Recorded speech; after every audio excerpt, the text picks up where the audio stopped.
اعوذ باللہ من الشیطان الرجیم بسم اللہ الرحمن الرحیم الشہر الحرام بالشہر الحرام والحرمات قصاص فمن اعتدى علیکم فاعتدوا علیہ بمثل ما اعتدى علیکم واتقوا اللہ واعلموا ان اللہ مع المتقین۔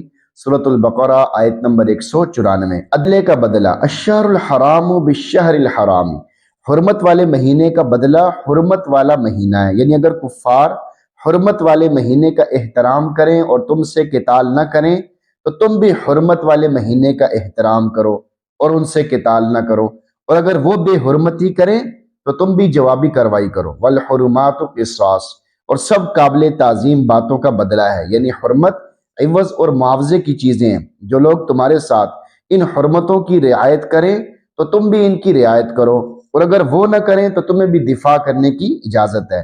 کیونکہ مسلمانوں کو دو چیزیں ناپسند تھیں، نمبر 1 مسجد حرام میں جنگ کرنا، نمبر 2 حرمت والے مہینوں میں جنگ کرنا۔ مسجد حرام کے سلسلے میں ان سے یہ خطاب کیا گیا ہے، وَلَا تُقَاتِلُوهُمْ عِنْدَ الْمَسْجِدِ الْحَرَامِ حَتَّى يُقَاتِلُوكُمْ فِيهِ۔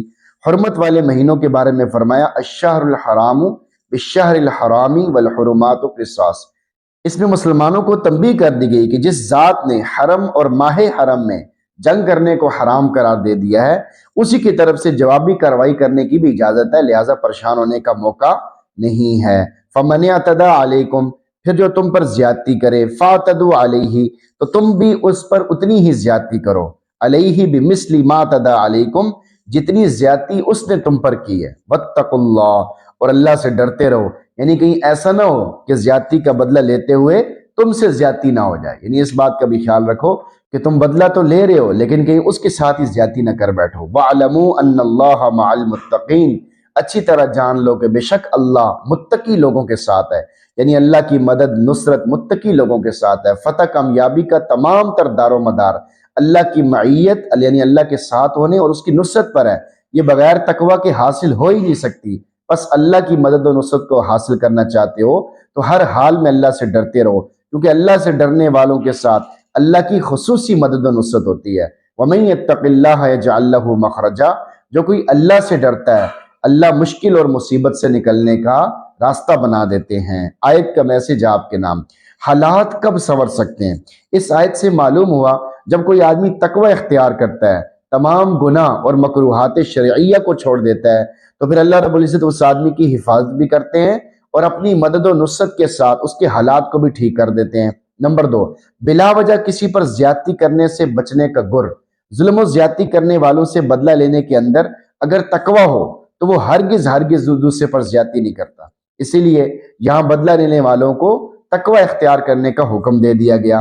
پھر سوچئے کہ اگر کوئی آدمی ہر حال میں اللہ رب العزت سے ڈرتا رہے گا تو دوسروں پر بلا وجہ ظلم کیسے کرے گا؟ لہٰذا تقوی ہر معاملے میں ہر حال میں ضروری ہے کہ ہر حال میں آدمی اللہ سے ڈرتا رہے اور اللہ کے شوق میں مستغرق رہے۔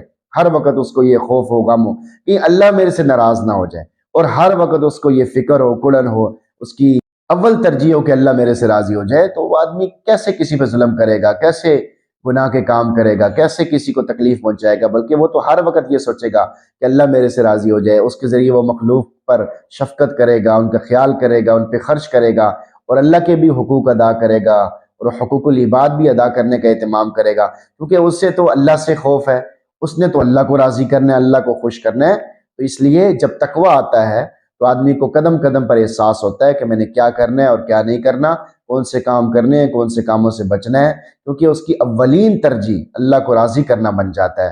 اللہ تعالیٰ سے دعا ہے اللہ تعالیٰ ہم سب کی اولین ترجیح اللہ کو راضی کرنا بنا دے، اور ہم سب کو قرآن پڑھنے، سننے، سمجھنے کی بھی توفیق نصیب فرمائے۔ آمین۔